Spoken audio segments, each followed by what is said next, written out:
প্রস্তাবিত বাজেটকে গণমুখী জনবান্ধব ও উন্নয়নমুখী বলে দাবি করেছে ঢাকা মহানগর আওয়ামী লীগ। জাতীয় সংসদে বাজেট পেশ করার পর বঙ্গবন্ধু এভিনিউতে ঢাকা মহানগর আওয়ামী লীগ দক্ষিণ আনন্দ মিছিল করেছে। মিছিলের আগে নেতারা বলেন, বর্তমান সরকার টানা ক্ষমতায় থাকার কারণে দেশের উন্নয়ন ও অগ্রগতি দৃশ্যমান হয়েছে।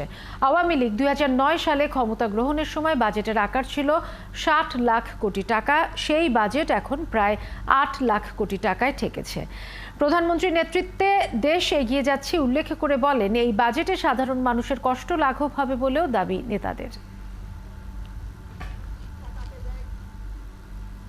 এই বাজেটের মধ্যে দিয়েই বঙ্গবন্ধুর রেখে যাওয়া এই সোনার বাংলা প্রতিষ্ঠিত হবে এবং 2041 সালের মধ্যে আমরা একটা স্বাবলম্বী একটি অর্থনৈতিক স্মার্ট স্বাবলম্বী এবং স্মার্ট বাংলাদেশ গড়ব।